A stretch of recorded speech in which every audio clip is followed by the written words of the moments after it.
Hello student, today I am going to start the first lecture of inorganic chemistry, that is a chemistry of element of first transition series. BSc second year का जो पहला chapter है inorganic chemistry का chemistry of element of first transition series है. In this chapter we have to study about the transition element.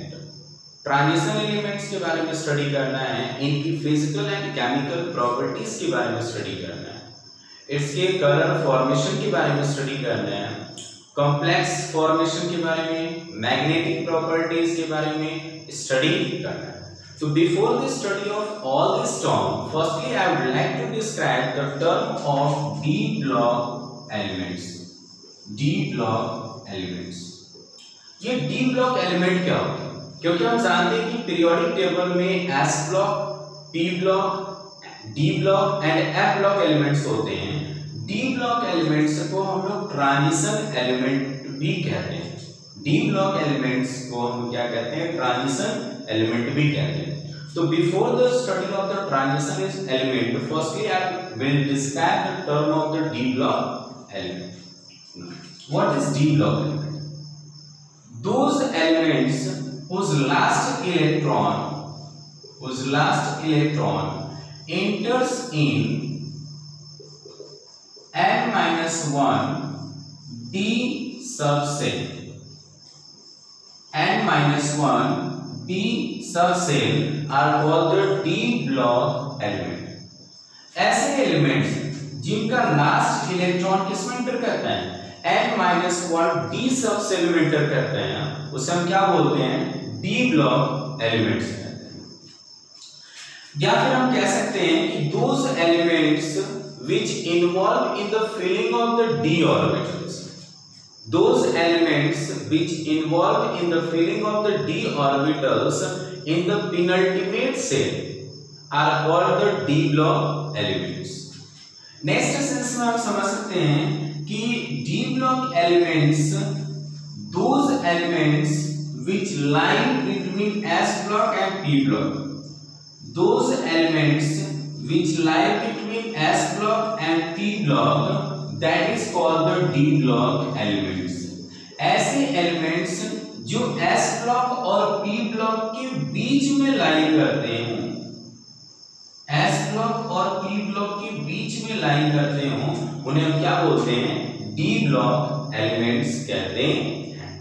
Okay, clear हो यहाँ से कि those elements which lie between s block and p block, that is called the d block elements. ठीक है, ऐसे elements जो s block और p block element के बीच में लाई करते हैं, उन्हें क्या बोलते हैं? d ब्लॉक एलिमेंट कहते हैं. पहला सेंस क्या होता है? d ब्लॉक एलिमेंट्स कैसे एलिमेंट को कहेंगे? Those elements whose last electron enters in n-1 d subcell. n-1 d subcell are called the d block element. Okay. Now the next term is transition elements. As we also know that d block element को 4 series में divide किया गया है. d block elements को 4 series में divide किया गया है. पहला आपका है 3d series, second one is 4d series, third one is 5d series and the last one is 6d series. In series इसमें जनरली हम लोगों को 3d series, 4d series and 5d series के बारे में स्टडी करना है. ठीक है, तो फर्स्टली हम लोग जान लेते हैं यहां से कि ट्रांजिशन एलिमेंट्स किसे कहते हैं. Okay, now the term is transition element. Transition elements, those elements which involve, or we can say those elements which have partially filled d orbitals. Those elements which have partially filled d orbitals are called partially filled d orbitals. d orbitals are called D block element. ऐसे element जिनका D orbital क्या होता है, partially field होता है।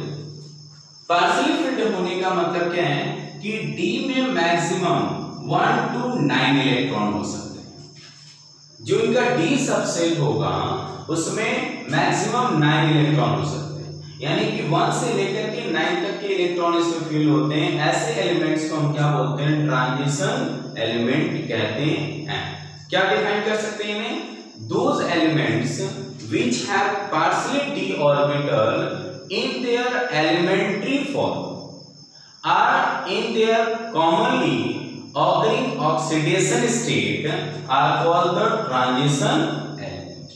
ठीक है, elementary form का मतलब ये होता है, जैसे अगर मानो मुझे मैग्नीज की बारे में बात करें तो मैग्नीज ये क्या है, एलिमेंट्री फॉर्म में Mn एलिमेंट्री फॉर्म में इनका एटॉमिक नंबर कितना होता है, 25 है। This one is the elementary form. It means अगर मुझे इसका इलेक्ट्रॉनिक कॉन्फ़िगरेशन राइट करना है तो we can write like this। Argon, manganese से पहले कौन सा नोबेल गैस होता है, आर्गन होता है। आर्गन का atomic number 18 argon, and then we can write 3d5 4s2। आप लोगों ने पिछली क्लासेस में पढ़ा होगा how to write the electronic configuration of any elements. तो मैग्नीज की अगर बात करते हैं एलिमेंट्री फॉर्म में, अगर इनका हमने इलेक्ट्रॉनिक कॉन्फ़िगरेशन लिखा तो क्या लिखते हैं यहां से 3d5 4s2। This one is the electronic configuration of manganese. Oxidation state की बात करते हैं तो अगर मान लो मैं राइट करता हूं मैग्नीज का 2+ ऑक्सीडेशन स्टेट है तो 2+ ये क्या इनका ऑक्सीडेशन स्टेट के फॉर्म में भी अगर मैं राइट करूंगा तो इनका इलेक्ट्रॉनिक कॉन्फ़िगरेशन क्या हो सकता है, तो we can write like this. यहां से 2 इलेक्ट्रॉन्स रिमूव हो जाएंगे। 2 इलेक्ट्रॉन रिमूव होने का मतलब क्या होगा, अब यहां से हम बात कर सकते हैं आर्गन, थोड़ा सा मैं रब कर देता हूं यहां पे argon, and then 3d and 4s। तो 4s पहले हम जानते हैं कि 4s में इलेक्ट्रॉन फिल होते हैं, लेकिन यहां से क्या हो रहा है कि जब इलेक्ट्रॉन रिमूव होगा तो लास्ट ऑर्बिटल से रिमूव होते हैं, and 4s is the last subset. तो यहां से क्या हो जाएगा, 2 इलेक्ट्रॉन निकल गया तो अब कितना हो गया, 4s में 0 हो गया, एंड 3d कितना हो गया, 5 हो गया। तो किसी भी एलिमेंट की अगर बात करते हैं तो उसमें क्या होगा, 1 से लेकर के 9 तक के इलेक्ट्रॉन्स हो सकते हैं। ऐसे एलिमेंट्स जिसमें d सबसेल में 1 से लेकर के 9 तक के इलेक्ट्रॉन्स होते हैं उन्हें हम क्या बोलते हैं, ट्रांजिशन एलिमेंट कहते हैं। नेक्स्ट जो हम यहां पे डिफाइन करेंगे, ये तो पहला कॉन्सेप्ट हुआ ट्रांजिशन एलिमेंट को डिफाइन करने के लिए। दूसरा कह सकते हैं यहां पे, जैसा कि हम जानते हैं यहां से कि s block element, s block and p block के बीच में कौन सा ग्रुप लाई करते हैं, तो d ब्लॉक एलिमेंट्स लाई करते हैं। This one is the s block element and this one is the p block element. Periodic table में लेफ्ट हैंड साइड में s ब्लॉक होते हैं और राइट हैंड साइड में p ब्लॉक एलिमेंट्स होते हैं। s ब्लॉक एलिमेंट्स जो हैं इनकी प्रॉपर्टीज कैसी होती हैं, तो this is electropositive in nature, ROR metallic in nature, ये कैसे होते हैं, जनरली अगर बात करते हैं तो s ब्लॉक एलिमेंट जो होते हैं वो इलेक्ट्रोपॉजिटिव या फिर मेटेलिक नेचर के होते हैं, एंड जो p ब्लॉक एलिमेंट्स होते हैं वो इलेक्ट्रोनेगेटिव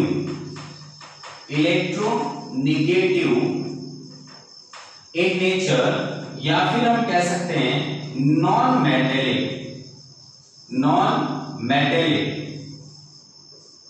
इन नेचर। यहां से 2 कॉन्सेप्ट समझते हैं। जनरली की बात कर रहा हूं, जैसे हम जानते हैं कि जो p ब्लॉक एलिमेंट्स होते हैं वो जनरली नॉन मेटेलिक नेचर के होते हैं। Some of them are metallic, some of them are metalloid also, maximum of them are non metallic in nature. ठीक है, तो इनके बारे में हम यहां पे स्टडी करेंगे। तो यहां पर हम कह रहे हैं कि ट्रांजिशन एलिमेंट क्यों कहते हैं, डी ब्लॉक एलिमेंट को ट्रांजिशन एलिमेंट क्यों कहते हैं, because of these block elements are present between S block and P block. S block element shows the electropositive character or the metallic character, and the P block elements shows the electronegative properties or the non-metallic nature. तो इनकी properties क्या होंगे? ये electropositive से electronegative की तरफ transit हो रहे हैं। इनकी जो प्रॉपर्टीज हैं वो इलेक्ट्रोपॉजिटिव से इलेक्ट्रोनेगेटिव की तरफ ट्रांजिट हो रहे हैं, या फिर मेटेलिक से नॉन मेटेलिक की तरफ ट्रांजिट हो रहे हैं, जिसकी वजह से इन्हें हम क्या बोलते हैं? ट्रांजिशन एलिमेंट कहते हैं। क्लियर हो गया? यहां से क्या समझ रहे हैं? ट्रांजिशन एलिमेंट किसे कहते हैं? पहला कॉन्सेप्ट पढ़ा, those element which have partially filled d orbital in their elementary form are commonly occurring oxidation state are called the transition element. दूसरा सेंस हम समझते हैं यहां से कि ट्रांजिशन एलिमेंट, हम डी ब्लॉक एलिमेंट को ट्रांजिशन एलिमेंट क्यों कहते हैं? Because the S block element shows the electropositive character and the P block element shows the electronegative character. Means these the properties of electropositive character transist, and the D block element lie between S block and P block, so that is why it is known as a transition element. Means यहां से electropositive से इनकी properties किसमें transit हो रही है? Electronegative में, और ये डी ब्लॉक एलिमेंट बीच में लाई करते हैं, जिसकी वजह से हम क्या बोलते हैं? ट्रांजिशन एलिमेंट कहते हैं।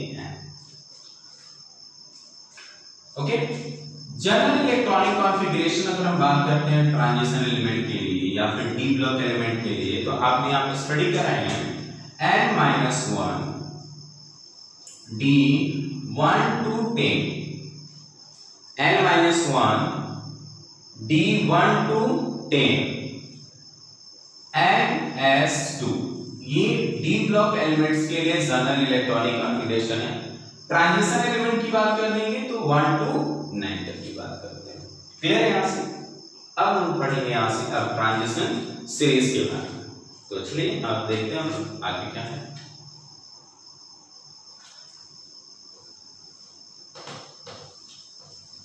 ट्रांजिशन एलिमेंट्स को जनरली 4 सीरीज में कैटेगराइज किया गया है, जैसा कि पहले मैंने बताया है 3D series, 4D series, 5D series and 6D series. 3D series, ठीक है। ट्रांजिशन एलिमेंट को 4 सीरीज में डिवाइड किया गया है। पहला है आपका 3D series, second one is 4D series, third one is 5D series, and the sixth one is 6D series. Fourth one is 6D series. 3D, 4D series, 5D series, and 6D series. But आपको generally 3 ही series के बारे में study करना है यहाँ पे, 3D, 4D and 5D. 3D series is also known as the first transition series, क्योंकि D block element का जो पहला सीरीज होता है वो आपका होता है 3D सीरीज, जिसकी वजह से हम क्या बोलते हैं? फर्स्ट ट्रांजिशन सीरीज कहते हैं। जो सेकंड सीरीज होते हैं वो 4D सीरीज होते हैं, एंड जो थर्ड सीरीज है that is the 5D series, जिसकी वजह से first series, second series and third series भी कहते हैं। ठीक है, अब यहाँ पर आगे हम लोग प्रोसीड करते हैं। 3D सीरीज में जो पहला एलिमेंट होता है that is scandium. Scandium is the first element which present in a 3D series.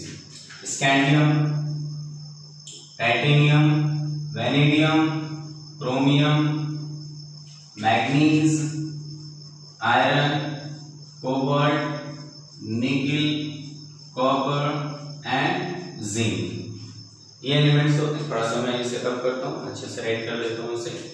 यहाँ से 3D सीरीज की बात करें, 4D series and 5D series, ठीक है, इनको स्टडी कर लेते हैं यहाँ से। Scandium, titanium, vanadium, chromium, manganese, iron, cobalt, निकल, कॉपर एंड जिंक। ठीक है, याद करने के लिए आप बहुत सारे फ्रेज यूज करते हैं कि नहीं याद कैसे रखा जाए, तो आप सिंपल टर्म में आप ऐसे भी याद कर सकते हो, scandium, titanium, vanadium, chromium, manganese, iron, cobalt, निकल, कॉपर, जिंक। या फिर आप फ्रेज यूज कर सकते हो like Sachin Tendulkar world cricket में फिर कोई नया कप जीतेगा। क्या फ्रेज हम यूज कर सकते हैं? सचिन तेंदुलकर वर्ल्ड क्रिकेट में फिर कोई नया कप जीतेगा। या फिर सेकंड फ्रेज हम यूज कर सकते हैं, सुन तेरी वाली कार में फिर कोई ना कोई जाएगा। तो आप याद करने के लिए कोई भी आप जनरली ऐसे भी याद कर सकते हो या फ्रेज यूज करके भी याद कर सकते हो। ठीक है, चलिए नेक्स्ट हम बात करेंगे यहां से। नेक्स्ट हम 40 सीरीज की बात करें तो पहला एलिमेंट होता है हमारा yttrium, then zirconium, niobium, molybdenum, technetium, ruthenium, rhodium, palladium, silver and cadmium. ये एलिमेंट्स होते हैं जो कि 40 सीरीज में प्रेजेंट होते हैं। एंड 50 सीरीज के एलिमेंट्स हमारे हैं, first element is lanthanum, then hafnium, tantalum, tungsten, rhenium, osmium, iridium, platinum, gold and mercury. These are the elements which are present in a 5D series, are the third transition series. Okay, तो पहली चीज हम ध्यान में रखते हैं कि electronic configuration को समझ लेते हैं कि इनका इलेक्ट्रॉनिक कॉन्फ़िगरेशन क्या होता है। तो जैसा आप जानते हो कि जो स्कैंडियम है इनका एटॉमिक नंबर कितना होता है? 21। अब 21 है, इनको अगर बात करें किस पीरियड में प्रेजेंट है तो ध्यान दें यहां से ये 4th पीरियड में प्रेजेंट होते हैं। जो 3D सीरीज का जो पहला हमारा एलिमेंट है स्कैंडियम, ये किस पीरियड में प्रेजेंट होता है? तो 4th पीरियड में प्रेजेंट होता है। तो 4th पीरियड में प्रेजेंट होने की वजह से पहला तो समझ में आ गया कि यहाँ से जो n की वैल्यू होगी वो कितनी हो जाएगी? 4 हो जाएगी। ठीक है, n की वैल्यू मतलब पीरियड कौन सा हो जाएगा? 4th पीरियड हो जाएगा। तो n की वैल्यू में कितनी मिल जाएगी? 4 मिल जाएगी। तो इनके लिए हम क्या करेंगे, यहाँ से इलेक्ट्रॉनिक कॉन्फ़िगरेशन की बात कर देते हैं। तो देखते हैं यहाँ से इलेक्ट्रॉनिक कॉन्फ़िगरेशन क्या हो जाएगा। जब इलेक्ट्रॉनिक कॉन्फ़िगरेशन जैसे हमने यहाँ पे फॉर्मूला पढ़ा हुआ था इनका n-1 d1 to 10 ns2, यही हम लोगों ने पढ़ा था इनका जनरल कॉन्फ़िगरेशन। n के प्लेस पर क्या हो जाएगा? 4, बिकॉज ये 4th पीरियड में प्रेजेंट होता है। तो 4 - 1 कितना हो जाएगा? 3 3d 1 to 10 यानी d सब सेल में 1 से लेकर के 10 तक के इलेक्ट्रॉन हो सकते हैं। तो बिफोर हम इनको पहले इनको समझ लेते हैं। n की वैल्यू कितनी हो जाएगी? 4, s कितना हो जाएगा? 2। जनरल केस की बात करता हूं तो 4s2 हो गया। स्कैंडियम से पहले कौन सा नोबेल गैस आता है? आर्गन। तो यहाँ पे राइट करा आर्गन। अब आर्गन का एटॉमिक नंबर कितना होता है? 18। यहाँ पर 18 लिख दिया। तो 18 और 2 कितना होगा? 20। इनका एटॉमिक नंबर कितना? 21। तो यहाँ पर डी में कितने इलेक्ट्रॉन्स आ जाएंगे? 1 इलेक्ट्रॉन। इट मींस जो स्कैंडियम का इलेक्ट्रॉनिक कॉन्फ़िगरेशन होगा वो क्या हो जाएगा? 3d1 4s2। This one is the electronic configuration of scandium, 3d1 4s2। ठीक है, तो ऐसे ही अगर हम कॉन्सेप्ट पढ़े इसको और आगे की ओर प्रोसीड करें तो नेक्स्ट इलेक्ट्रॉनिक कॉन्फ़िगरेशन क्या हो जाएगा? टाइटेनियम के लिए 3d2 4s2। Okay, next vanadium के लिए क्या हो जाएगा? 3d3 4s2। क्रोमियम के लिए क्या हो जाएगा? क्रोमियम के लिए इलेक्ट्रॉनिक कॉन्फ़िगरेशन क्या होगा? 3d5 4s1। ओके। मैग्नीज के लिए 3d5 4s2। Iron 3d6 4s2। ऐसे प्रोसीड करते जाएंगे। फिर यहां पर हम लोग कॉपर के बारे में देखेंगे। तो इनका होता है 3d10 4s1 और जिंक का हो जाएगा 3d10 4s2। यहां से दो इलेक्ट्रॉनिक कॉन्फ़िगरेशन देखने को मिले, एक हमें क्रोमियम का और एक कॉपर का, जो कि एक्सेप्शनल होते हैं। यानी कि इनके डी सबसेल में ध्यान रखते हैं हम लोग कि डी सबसेल में 4 और न ही 9 इलेक्ट्रॉन होते हैं। ठीक है, क्यों नहीं होता? क्योंकि एक चीज हम ध्यान में रखें कि जो डी सबसेल होते हैं 3d और 4s, इनकी जो है एनर्जी होती है वो नियरली सेम होती है। 3d और 4s इनकी जो एनर्जी होती है वो नियरली सेम होती है, जिसकी वजह से ये अपनी स्टेबिलिटी को बनाए रखने के लिए, डी सबसेल अपनी स्टेबिलिटी को बनाए रखने के लिए एस सबसेल से इलेक्ट्रॉन को गेन करते हैं। क्लियर हो गया? यहां से डी सबसेल की अगर बात करते हैं तो यहां पर डी के कितने डीजनरेट ऑर्बिटल्स होते हैं? How many degenerate orbitals of D subshell? Then 5 degenerate orbitals. First 1 2 3 4 and now 5 degenerate orbitals होते हैं और maximum number of electron in D subshell is 10। Maximum number of electron कितना हो सकता है? 10 इलेक्ट्रॉन्स हो सकते हैं डी सबसेल में। तो अगर मैं 5 की बात करता हूं यहां से, तो 1 2 3 4 5 की केस में क्या होता है? ये half filled electronic configuration show करते हैं। Half filled electronic configuration show करते हैं। और 10 के सेंस में क्या होता है? 10 के सेंस में ये full field electronic configuration show करते हैं। 1 2 3 4 5 6 7 8 9 10, ये 10 इलेक्ट्रॉन प्रेजेंट होते हैं डी ब्लॉक में। सो दैट इज। अब यहां से क्या होता है? 10 इलेक्ट्रॉन प्रेजेंट होने की वजह से इनका जो इलेक्ट्रॉनिक कॉन्फ़िगरेशन हो गया वो क्या हो जाता है? फुल फिल्ड इलेक्ट्रॉनिक कॉन्फ़िगरेशन होता है। क्लियर हो गया? यहां से तो हम जानते हैं कि हाफ फिल्ड और फुल फिल्ड, हाफ फिल्ड और फुल फिल्ड की एनर्जी या फिर स्टेबिलिटी की बात करें तो हाफ फिल्ड और फुल फिल्ड इलेक्ट्रॉनिक कॉन्फ़िगरेशन की स्टेबिलिटी सबसे ज्यादा होती है, जिसकी वजह से इसमें 4 डी सबसेल में 4 इलेक्ट्रॉन ना होकर के इसमें कितना होता है? 5 हो सकता है। क्रोमियम डी सबसेल में 4 इलेक्ट्रॉन न रख करके क्या होता है? 5 होता है। क्यों? क्योंकि ये क्या करता है? अपनी स्टेबिलिटी को बनाए रखने के लिए जो 4s में 2 इलेक्ट्रॉन्स होते हैं उनसे एक इलेक्ट्रॉन को अपने पास खींच लेते हैं और एक इलेक्ट्रॉन को रिसीव करके यहाँ पे कितना होता है? 5 इलेक्ट्रॉन हो जाता है। अपनी स्टेबिलिटी को बनाए रखने के लिए ये 4s से एक इलेक्ट्रॉन को गेन कर लेते हैं और यहाँ पे कितना होता है? 3d5 हो जाता है। सेम केस अप्लाई होता है कॉपर में भी, और कॉपर में भी कितना होता है? 3d10 4s1। एंड जिंक की बात करेंगे तो 3d10 4s2। This one is the electronic configuration of these element. Okay, next आगे प्रोसीड करते हैं। जनरली हमको इनमें कुछ इलेक्ट्रॉनिक कॉन्फ़िगरेशन याद करने पड़ेंगे कुछ के, तो समझते चलते हैं। यहां से 4d सीरीज की बात करते हैं तो 4d सीरीज में पैलेडियम, इनका इलेक्ट्रॉनिक कॉन्फ़िगरेशन होता है 3d10 4s0।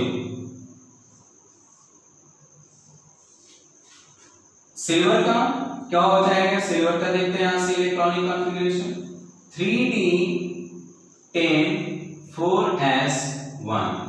एंड कैडमियम का होता है 3d10 4s2। इसे याद रखना मुझे।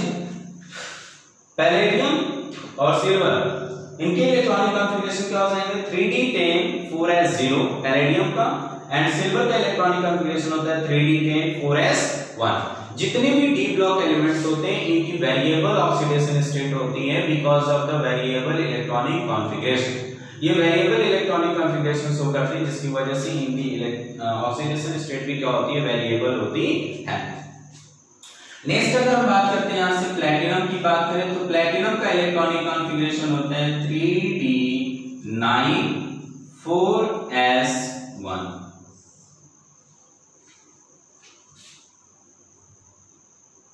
एंड एल्यूमिनियम का होता है यहां से 3d10 4s1। एंड जो सिल्वर है इनका इलेक्ट्रॉनिक कॉन्फ़िगरेशन होता है 3d10 4s2। यहां से देखते हैं प्लैटिनम एंड गोल्ड, इनका इलेक्ट्रॉनिक कॉन्फ़िगरेशन क्या होता है, तो ध्यान देते हैं 3d9 4s1 is the electronic configuration of platinum and gold 3d10 4s1 is the electronic configuration of gold। Generally इनके इलेक्ट्रॉनिक कॉन्फ़िगरेशन को स्टडी करना है, फिर हम जब second series and third series की बात करेंगे तो वहां पे पूरे इलेक्ट्रॉनिक कॉन्फ़िगरेशन को डिस्क्राइब करेंगे और पूरे टर्म्स को डिस्क्राइब कर दिया जाएगा। ठीक है, तो ये कुछ इनके इलेक्ट्रॉनिक कॉन्फ़िगरेशन है, ये वेरिएबल इलेक्ट्रॉनिक कॉन्फ़िगरेशन शो करते हैं। इन कुछ ऑक्सीडेशन इनके कुछ इलेक्ट्रॉनिक कॉन्फ़िगरेशन को याद करने होते हैं क्योंकि ये एक्सेप्शनल इलेक्ट्रॉनिक कॉन्फ़िगरेशन शो करते हैं। ठीक है, चलिए नेक्स्ट प्रॉपर्टीज की बात करते हैं। यहां से नेक्स्ट प्रॉपर्टीज की बात करें यहां से तो first transition series, second transition series and third transition series की बात कर रहे हैं। अब इनकी एटॉमिक साइज की स्टडी करते हैं। Atomic size left to right जाने पर एटॉमिक साइज में क्या इफेक्ट पड़ता है, टॉप टू बॉटम जाने पर एटॉमिक साइज पे क्या इफेक्ट पड़ता है, इसके बारे में स्टडी करते हैं। यहां से जैसा कि हम देख रहे हैं कि 3D सीरीज की अगर बात करते हैं तो स्कैंडियम से लेकर के जिंक तक के जो एलिमेंट्स होते हैं वो क्या कहलाते हैं, फर्स्ट ट्रांजिशन सीरीज। स्कैंडियम का एटॉमिक नंबर 21, जिंक का एटॉमिक नंबर होता है 30।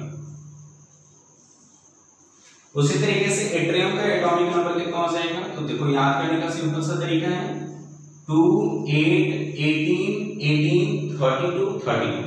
तो यहां पर हम ऐड कर देंगे 21 प्लस 18 कितना हो जाएगा 39, और 39 और प्लस 18 अगर ऐड कर दें हम फिर से यहाँ पे तो इनका एटॉमिक नंबर कितना हो जाएगा, तो 57 is the atomic number of lanthanide. फिर हम ऐसे प्रोसीड करेंगे, यहाँ पर 30 से फिर 18 ऐड कर देंगे इसमें, तो हमें यहाँ पर मिल जाएगा कितना 48, ये एटॉमिक नंबर ऑफ लैंथेनाइड से लेकर के अगर हम हैप्नियम की बात करते हैं तो यहां से 14 एलिमेंट गायब, 14 एलिमेंट। इन 14 एलिमेंट्स को हम क्या बोलते हैं, इन 14 एलिमेंट्स को क्या बोलते हैं, तो लैंथेनाइड एलिमेंट्स कहते हैं। इन्हें हम क्या बोलते हैं, लैंथेनाइड एलिमेंट। ठीक है, इन एलिमेंट्स को क्या बोलते हैं, लैंथेनाइड एलिमेंट्स कहते हैं। ठीक है, चलिए इनके एटॉमिक साइज ट्रेंड की बात कर लेते हैं कि इनका एटॉमिक साइज क्या इफेक्ट पड़ता है लेफ्ट टू राइट जाने पर और ग्रुप में जाने पर क्या इफेक्ट पड़ता है, तो स्टडी करते हैं। फर्स्टली अगर बात करते हैं इनके एटॉमिक साइज पे तो लेफ्ट टू राइट जाने पर जैसा कि हम लोग स्टडी कर रहे थे पी ब्लॉक और एस ब्लॉक पढ़े होंगे, तो आप जानते होंगे कि पीरियोडिक टेबल में लेफ्ट टू राइट जाने पर इनकी एटॉमिक साइज क्या होती है, डिक्रीज होती है। लेफ्ट टू राइट जाने पर एटॉमिक साइज क्या होती है, डिक्रीज होती है कंटिन्यूअसली। ठीक है, लेकिन डी ब्लॉक जो एलिमेंट्स होते हैं इनकी एटॉमिक साइज कंटिन्यूअसली डिक्रीज ना होकर के इरेगुलर फॉर्म शो करता है। इरेगुलर फॉर्म शो करने का मतलब क्या है, ध्यान देते हैं। पहला, स्कैंडियम से लेकर के मैग्नीज तक इलेक्ट्रॉनिक कॉन्फ़िगरेशन इनका डिक्रीज होता है। मतलब हम कह सकते हैं कि atomic size atomic size decreases. Okay, फिर आयरन से लेकर के निकेल तक की अगर बात करते हैं तो हम यहां से डिस्क्राइब कर सकते हैं atomic size remain constant, remains constant. इनका जो एटॉमिक साइज होगा वो क्या होता है, कांस्टेंट होता है। एंड कॉपर टू जिंक की अगर बात करते हैं, कॉपर से जिंक की अगर बात करते हैं तो इनकी एटॉमिक साइज क्या होती है, इंक्रीज हो जाती है। Atomic size increases. क्लियर हो रहा है? हम यहां से बात कर रहे थे कि लेफ्ट टू राइट मूव करने पर यहां से एटॉमिक साइज डिक्रीज होता है, फिर आयरन से निकेल तक जाने पर atomic size remain constant, and copper to zinc atomic size increases. What is the reason behind them? Just we are going to discuss about this. Okay, इनका reason क्या है, क्यों ऐसा हो रहा है कि ये वेरिएबल एटॉमिक साइज शो कर रहे हैं, कभी इनका एटॉमिक साइज डिक्रीज हो रहे हैं, फिर यहाँ कांस्टेंट हो जाता है एंड देन इंक्रीज हो रहा है। तो इसको समझते हैं, कुछ हम यहाँ पे फिर से रब करते हैं, यहाँ पे मैं राइट कर दूंगा।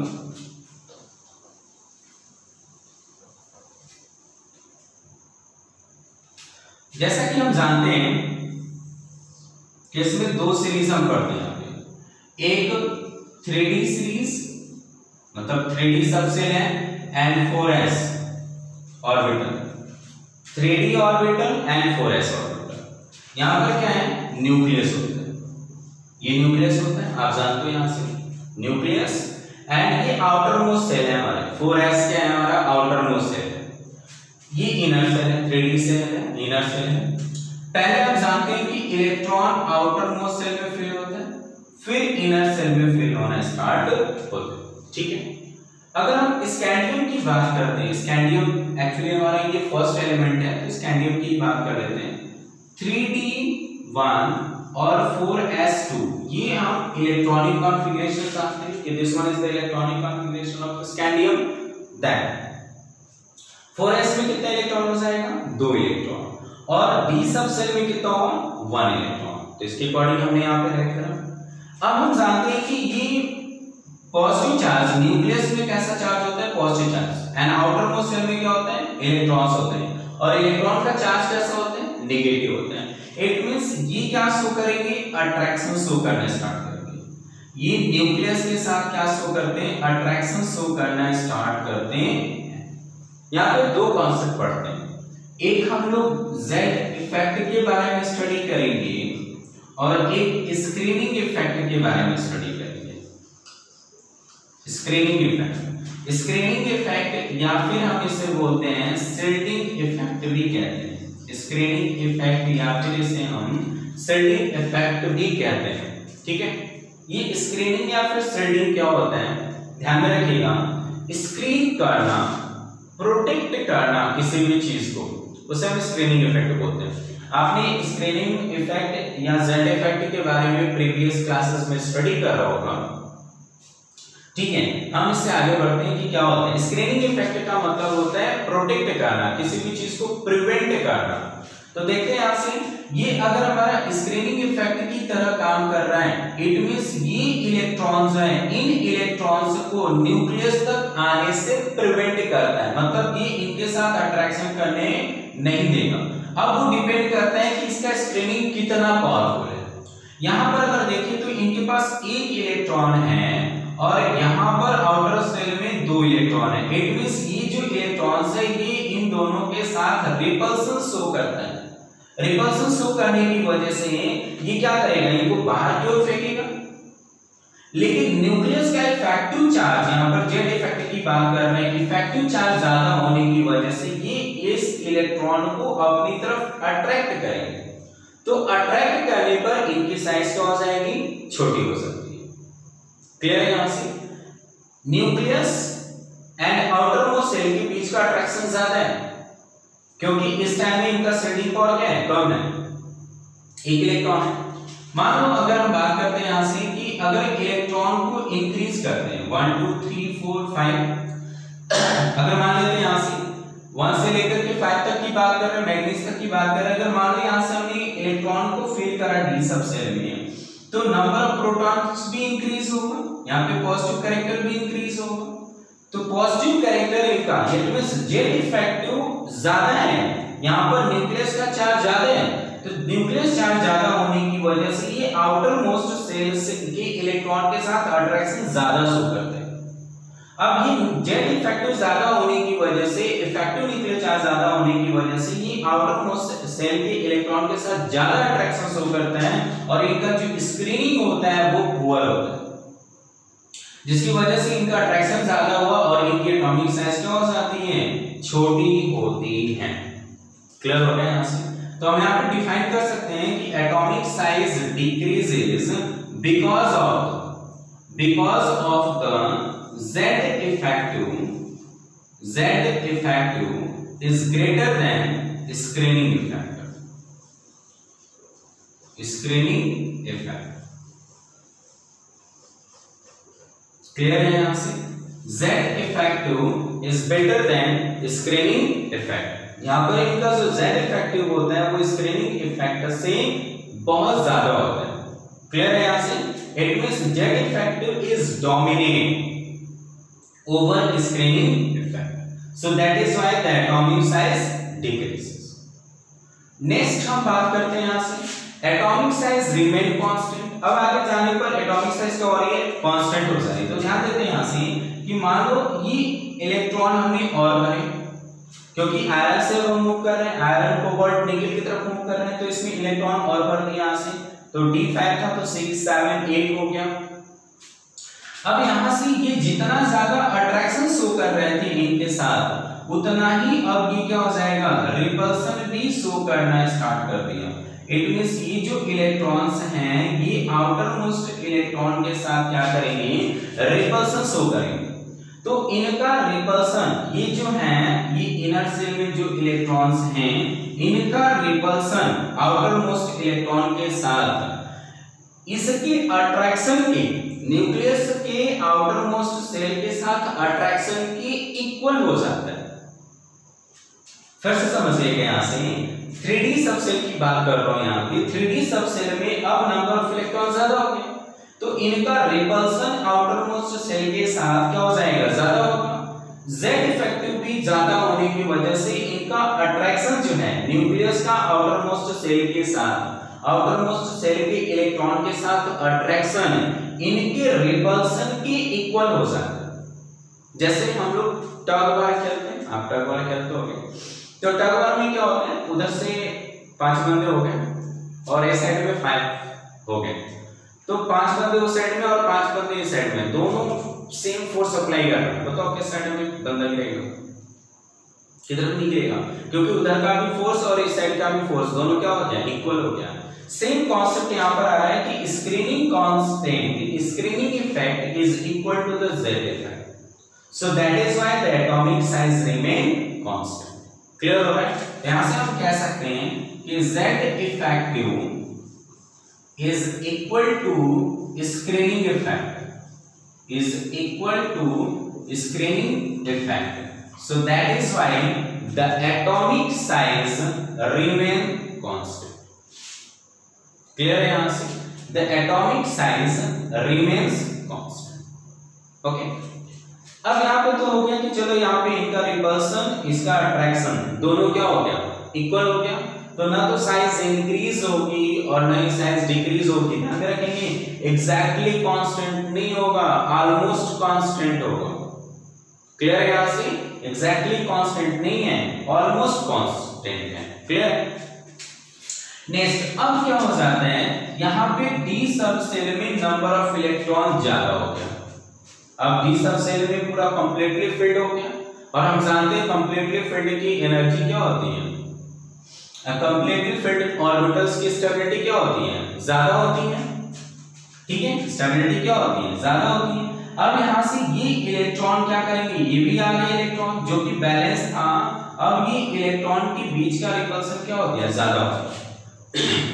इट मींस अब इनर सेल में मैक्सिमम इलेक्ट्रॉन होने की वजह से ये प्रत्येक इलेक्ट्रॉन आउटर मोस्ट सेल की इलेक्ट्रॉन इलेक्ट्रॉन के साथ क्या करेंगे, रिपल्सन शो करेंगे, और इनका रिपल्सन आउटर मोस्ट सेल के साथ इनके अट्रैक्शन से, मतलब जो न्यूक्लियस है, न्यूक्लियस का जो अट्रैक्शन आउटर मोस्ट सेल पे लग रहा था, इनके रिपल्सन से क्या हो गया, कम हो गया, क्योंकि अब ज्यादा हो गया ना, यहाँ पे पूरा फील्ड हो गया, पूरा फुल फील्ड ऑर्बिटल्स हो गया। एक बार मैं रब करता हूँ इसको, फिर से देखता हूँ, इसको समझाता हूँ, ठीक है।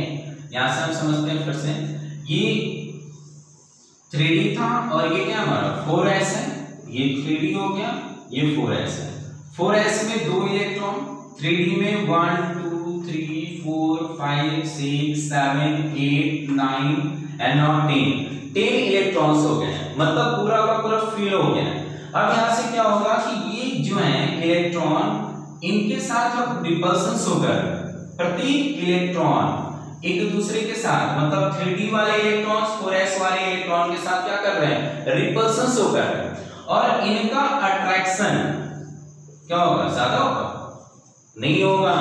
अब यहाँ पर स्क्रीनिंग इफेक्ट या फिर शिल्डिंग इफेक्ट डोमिनेट हो सकता है over effective nucleotides, over effective nucleotides. Clear हो रहा है? यानी कि अब हम कह सकते हैं यहाँ इस कॉपर टू जिंक की केस में क्या हो रहा है कि Z effective is lesser than screening, Z effective is lesser than screening, that is why इनका जो एटॉमिक साइज होता है वो क्या हो जाता है, इंक्रीज होता है। क्लियर यहाँ से? Because of the Z effective decreases, आप यहाँ से क्या डिस्क्राइब कर सकते हो, because of the Z effective decreases, ठीक है, द एटॉमिक साइज इंक्रीजेस। अगर Z effective डिक्रीज हो गया यानी स्क्रीनिंग इफेक्ट ज्यादा होगा, स्क्रीनिंग इफेक्ट का मतलब रिपल्सन ज्यादा होगा, और अगर रिपल्सन ज्यादा होगा तो उनकी साइज क्या हो जाएगी, बड़ी हो जाएगी। क्लियर हो रहा है? यहाँ से इनका रिपल्सन ज्यादा हो गया, ये इलेक्ट्रॉन्स एक दूसरे को रिपल करना स्टार्ट कर रहे हैं, और रिपल करेगा तो ये वाले जो सेल है वो और पीछे की ओर जाएगा, तो जब सेल पीछे की ओर जाएगा तो इनकी न्यूक्लियस से डिस्टेंस क्या हो जाएगी, ज्यादा हो जाएगी, और अगर न्यूक्लियस से डिस्टेंस ज्यादा हो जाएगी तो इनकी एटॉमिक साइज क्या होती है, इंक्रीज हो जाती है।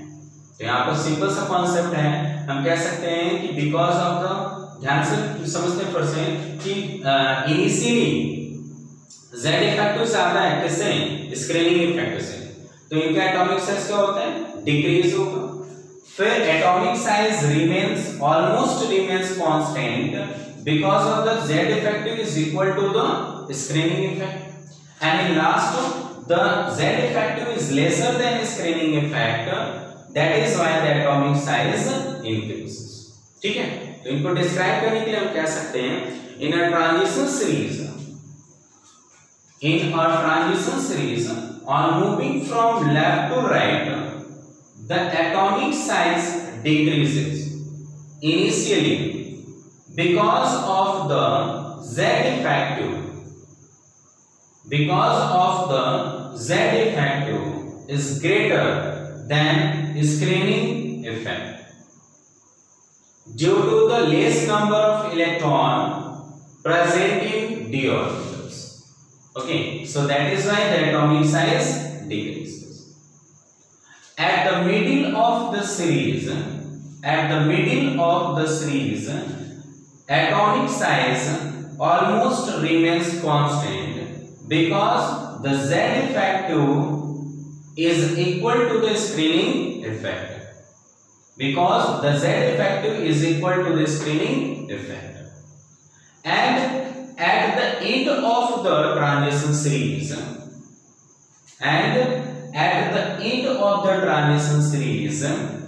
atomic size increases because of the Z effective is lesser than screening effect, because of the Z effective is lesser than the screening effect, so that is why the atomic size increases। Clear हो रहा है? तो ये variable atomic size की show करते हैं, variation show करते हैं, क्योंकि इनका Z effective, अब पूरा कॉन्सेप्ट यहाँ से आप समझ गए होंगे कि पहले एटॉमिक साइज इनका डिक्रीज होता है, फिर सेम हो जाता है, एंड देन इंक्रीज होता है। क्या रीजन है आप यहाँ से समझ सकते हो। ठीक है, चलो नेक्स्ट, अब आगे हम प्रोसीड करते हैं। रब कर देता हूं इसे, अब आगे प्रोसीड करते हैं। टॉप टू बॉटम जाने पर एटॉमिक साइज पे क्या इफेक्ट पड़ता है? टॉप टू बॉटम जाने पर एटॉमिक साइज पे क्या इफेक्ट पड़ता है?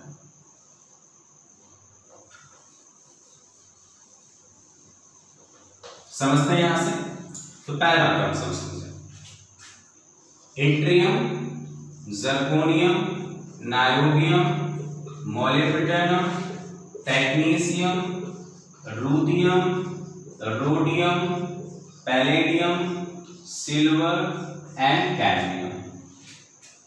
इसमें lanthanum, hafnium, tantalum, tungsten, rhenium, osmium, iridium, platinum, gold and mercury.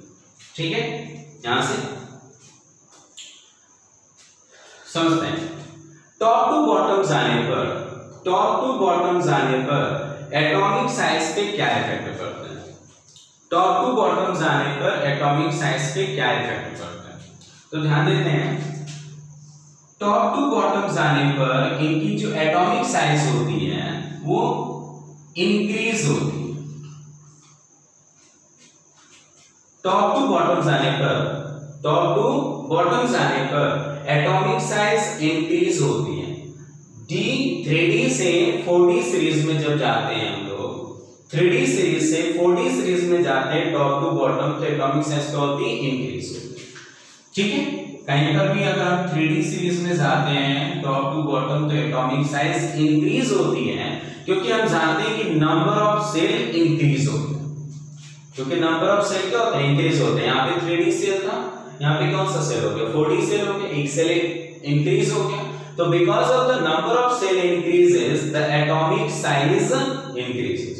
क्योंकि आप जानते हो कि अगर नंबर ऑफ सेल इंक्रीज होगा तो न्यूक्लियस से आउटर मोस्ट सेल का जो डिस्टेंस होता है वो बढ़ जाता है। तो nucleus to outermost shell का डिस्टेंस बढ़ने की वजह से इनकी एटॉमिक साइज में क्या हो जाती है? इंक्रीज हो जाती है। लेकिन अगर हम बात करते हैं 40 से 5D सीरीज में आने पर इनकी एटॉमिक साइज में ज्यादा डिफरेंस नहीं मिलता, इंक्रीज तो होता है। यहां पर स्कैंडियम, इट्रियम और लैंथेनम की अगर हम बात करते हैं, जनरली स्कैंडियम, इट्रियम और लैंथेनम की बात करते हैं, तो इनकी तो एटॉमिक साइज इंक्रीज होती है रेगुलर वे में, जैसे कि सबका इंक्रीज हो रहा था 3D और 4D सीरीज की बात कर रहे थे। लेकिन लैंथेनम से जैसे ही हम हाफनियम की तरफ मूव करते हैं, यहां पर जो इनकी एटॉमिक साइज होती है वो ऑलमोस्ट क्या हो जाती है? ऑलमोस्ट सेम हो जाता है। क्लियर हो गया यहां से? यहां पर ध्यान देते हैं, अगर हम हाफनियम से मतलब लैंथेनम से आगे की ओर मूव करते हैं तो 4D सीरीज से 5D सीरीज में आने पर इनकी atomic size top to bottom जाने पर क्या हो जाती है? ऑलमोस्ट सेम होती है। इट मींस अगर नाइरोबियम का एटॉमिक साइज मान लेते हैं 180 है, तो टेंटेलम का एटॉमिक साइज 182 होगा। लेकिन अगर यही हम वैनेडियम की बात करें, वैनेडियम की एटॉमिक साइज मान लें अगर 140 पिकोमीटर है, तो नायोबियम की जो एटॉमिक साइज है वो कितनी है हमारी? 180 पिकोमीटर है।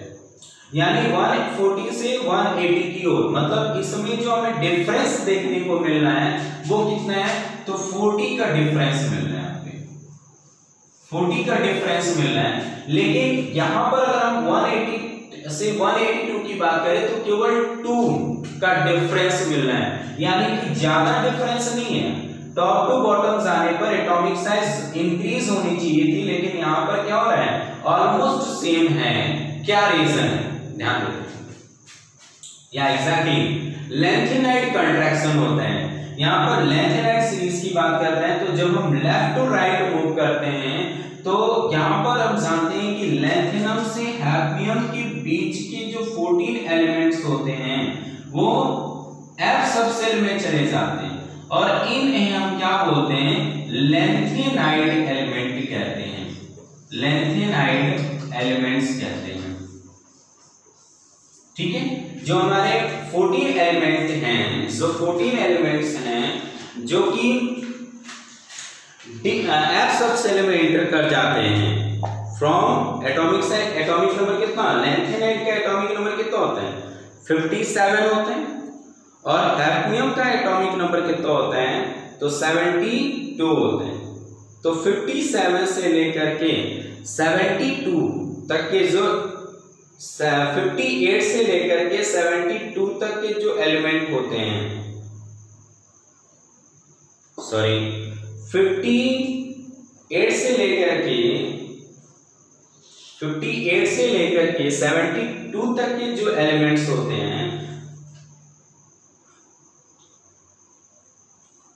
ये एग्जैक्टली थोड़ा ही खत्म हो गया था, इसकी वजह से डिस्टर्ब हुआ, डोंट वरी। चलिए आते हैं, हम लोग फिर से समझते हैं। यहाँ पर हम बात कर रहे हैं लैंथेनाइड का कितना होता है atomic size, sorry atomic number 57 होता है, और हैफनियम का कितना होता है तो 72 होते हैं। तो 58 से लेकर के 71 तक के जो एलिमेंट हैं, 58 से 71 तक के एलिमेंट कितने होते हैं हमारे 14 एलिमेंट हैं, और इन 14 एलिमेंट को हम क्या बोलते हैं तो इन 14 एलिमेंट्स को कहते हैं लैंथेनाइड एलिमेंट कहते हैं। इन्हें हम क्या बोलते हैं लैंथेनाइड एलिमेंट्स कहते हैं। ठीक है, अब यहां से ध्यान से देखते हैं, जो लैंथेनाइड एलिमेंट्स हैं यानी जो 14 एलिमेंट्स हैं वो एफ ब्लॉक एलिमेंट क्यों कहे जाते हैं, ध्यान देना यहां से। इन्हें हम एफ ब्लॉक एलिमेंट क्यों कहते हैं, बिकॉज जो लास्ट इलेक्ट्रॉन होता है वो एफ सबसेल में एंटर कर जाता है। यहां से जो 14 एलिमेंट्स हैं हमारे लैंथेनम से, मतलब लैंथेनम के बाद हमारा सीरियम आता है, फर्स्ट एलिमेंट हमारा सीरियम होता है एफ ब्लॉक का। सीरियम से लेकर के ल्यूटेरियम तक के जो एलिमेंट्स होते हैं वो एफ ब्लॉक एलिमेंट होते हैं, क्योंकि उनका जो लास्ट इलेक्ट्रॉन होता है वो एफ सबसेल में एंटर कर जाता है। So that is why it is called the F block element. Clear हो गया? एक चीज और आप जानते हो, अपने बचपन की क्लास में पढ़ा होगा कि S ब्लॉक का स्क्रीनिंग इफेक्ट P ब्लॉक से ग्रेटर होता है। S ब्लॉक का स्क्रीनिंग इफेक्ट P ब्लॉक से ज्यादा होता है, एंड P ब्लॉक का स्क्रीनिंग इफेक्ट D ब्लॉक से ज्यादा होता है, और D ब्लॉक का स्क्रीनिंग इफेक्ट F से ज्यादा होते हैं। मतलब ओवरऑल अगर हम बात करते हैं तो जो F ब्लॉक एलिमेंट होते हैं, जो F सबसेल होते हैं, इनका जो स्क्रीनिंग होता है वो क्या होता है पुअर होता है, पुअर स्क्रीनिंग होते हैं, पुअर स्क्रीनिंग। क्लियर हो रहा है यहां से? जो F ब्लॉक्स हैं हमारे, या फिर हम F सबसेल की अगर बात करते हैं तो इनका जो F सबसेल होता है वो क्या होता है पुअर होता है। तो पुअर स्क्रीनिंग होने की वजह से यहां पर अगर हम टर्म्स को समझें, मान लेते हैं ये हमारा क्या है F सबसेल है, और ये कौन सा सबसेल है S सबसेल है। S सबसेल में 2 इलेक्ट्रॉन को फिल कर दिया। फिर F सबसेल की बात करते हैं यहाँ पे, ये न्यूक्लियस है, तो इनका अट्रैक्शन इस पे क्या होगा बहुत ही ज्यादा होगा, क्योंकि F का जो स्क्रीनिंग है वो पुअर है, इसमें जो भी इलेक्ट्रॉन फिल कर रहे हैं, तो F का जो स्क्रीनिंग है यहां से समझ रहे हैं हम लोग, F पुअर स्क्रीनिंग शो करता है। पुअर स्क्रीनिंग होने की वजह से ये जो S सबसेल में जो इलेक्ट्रॉन प्रेजेंट होते हैं वो न्यूक्लियस से अट्रैक्शन शो करते हैं। न्यूक्लियस से क्या शो करते हैं अट्रैक्शन शो करते हैं, और अट्रैक्शन शो करने की वजह से इनकी एटॉमिक साइज क्या होगी डिक्रीज होगी। अट्रैक्शन शो करने की वजह से इनकी एटॉमिक साइज क्या होती है डिक्रीज होगी। इनको क्या बोलते हैं लैंथेनाइड कंट्रैक्शन बोलते हैं, ध्यान में रखिएगा, इनको क्या बोलते हैं लैंथेनाइड कंट्रैक्शन। एग्जैक्टली लैंथेनाइड के बाद जो एलिमेंट्स होते हैं वो लैंथेनाइड कंट्रैक्शन की वजह से इनकी एटॉमिक साइज क्या होती है डिक्रीज होती चली जाती है, और because of the F subshell की जो स्क्रीनिंग पावर होती है वो पुअर स्क्रीनिंग पावर होती है, जिसकी वजह से ये अच्छे से सील्ड नहीं कर पाता, ये स्क्रीन नहीं कर पाता, और ये आउटर मोस्ट सेल के इलेक्ट्रॉन को अपनी ओर अट्रैक्ट करता है। तो दूसरी चीज समझना है यहां से कि जब हम लैंथेनम से हाफनियम की ओर मूव कर रहे हैं तो इनकी एटॉमिक साइज डिक्रीज हो रही है, लेकिन टॉप टू बॉटम जाने पर इनका सेल इंक्रीज हो रहा है। तो एक साइड में इनका सेल इंक्रीज हो रहा है और दूसरी साइड में इनकी जो साइज है वो डिक्रीज हो रही है। तो यहां पर अब इसी वजह से इनका जो एटॉमिक साइज इंक्रीज तो होता है लेकिन ज्यादा इंक्रीज नहीं हो पाता और ऑलमोस्ट क्या होता है, सेम हो जाता है। तो यहां से हम लोग समझते हैं कि जब हम लेफ्ट टू राइट जाते हैं पीरियोडिक टेबल में तो इनकी एटॉमिक साइज डिक्रीज होती है, then remain constant and then increase होते हैं, मतलब इरेगुलर डिक्रीज या फिर इंक्रीज की बात करते हैं। लेकिन टॉप टू बॉटम जाने पर 3D सीरीज से 4D सीरीज में आने पर इनकी एटॉमिक साइज इंक्रीज होती है, लेकिन 4D सीरीज से 5D सीरीज में जाने पर इनकी एटॉमिक साइज ऑलमोस्ट सेम हो जाती है। क्यों होती है? Because of the lanthanide contraction. और ये लैंथेनाइड कंट्रैक्शन क्यों काम करते हैं? क्योंकि एफ सब सेल की जब बात करते हैं तो इनकी जो स्क्रीनिंग होती है वो पुअर होती है और ये जो इलेक्ट्रॉन्स होते हैं इन्हें अच्छे से रिपेल नहीं कर पाते हैं, मतलब इनका जो स्क्रीनिंग है इस इलेक्ट्रॉन का इसके अट्रैक्शन के साथ वो कम हो जाता है, पुअर होता है, जिसकी वजह से इनका जो अट्रैक्शन होता है वो ज्यादा हो जाता है और ये इनकी एटॉमिक साइज क्या होती है, डिक्रीज हो जाती है।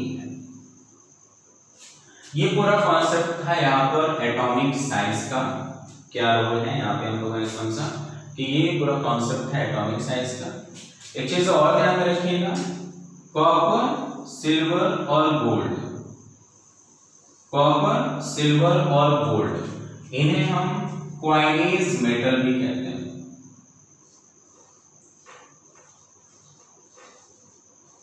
क्वाइनेज मेटल भी कहते हैं। क्वाइनेज मेटल का मतलब होता है मुद्रा धातु, ठीक है। तो कॉपर, सिल्वर एंड गोल्ड को हम लोग क्वाइनेज मेटल कहते हैं। D block element third group से लेकर के 12 ग्रुप तक के एलिमेंट्स जो होते हैं उन्हें हम क्या बोलते हैं, डी ब्लॉक एलिमेंट बोलते हैं। In each of the series means 3D series, 4D series and 5D series, in each of the series there are 10 elements are present. Okay, in each of the series there are 10 elements are present in this. Okay, ये पूरा concept था atomic science का, ठीक है। एक और concept हम समझते हैं यहां से, फिर अगला टॉपिक हम लोग नेक्स्ट लेक्चर में स्टडी करेंगे। इसमें एक चीज और जान लेते हैं कि जो जेड इफेक्टिव की बात करते हैं 3D सीरीज से 4D सीरीज की अगर बात करते हैं तो इनके जेड इफेक्टिव से कहीं ज्यादा 4D सीरीज से 5D सीरीज पर आने पर होता है, यानी कि 5D सीरीज का जो जेड इफेक्टिव होता है वो सबसे ज्यादा होता है। क्यों होता है? क्योंकि इनका जो एफ सबसेल होता है वो पुअर स्क्रीनिंग शो करता है और पुअर स्क्रीनिंग शो करने की वजह से इनका जो जेड इफेक्टिव होता है वो क्या हो जाता है, बहुत ही ज्यादा होता है, ठीक है। तो ध्यान में रखिएगा 3D, 4D और 5D सीरीज की अगर हम बात करते हैं तो 5D सीरीज का जो जेड इफेक्टिव होता है वो बहुत ही ज्यादा होता है। क्यों? क्योंकि because of the poor screening of F subshell, ठीक है। ये पूरे कॉन्सेप्ट हैं। अब हम लोग नेक्स्ट जो लेक्चर होगा उसमें हम लोग कलर फॉर्मेशन के बारे में कि कौन से एलिमेंट कलर शो करते हैं, क्यों शो करते हैं, क्या रीजन है, इनके बारे में स्टडी करेंगे। और नेक्स्ट हम लोग बात करेंगे कि कॉम्प्लेक्स फॉर्मेशन के बारे में स्टडी करेंगे, मैग्नेटिक प्रॉपर्टीज के बारे में स्टडी करेंगे, ठीक है। तो सो थैंक यू एवरीवन।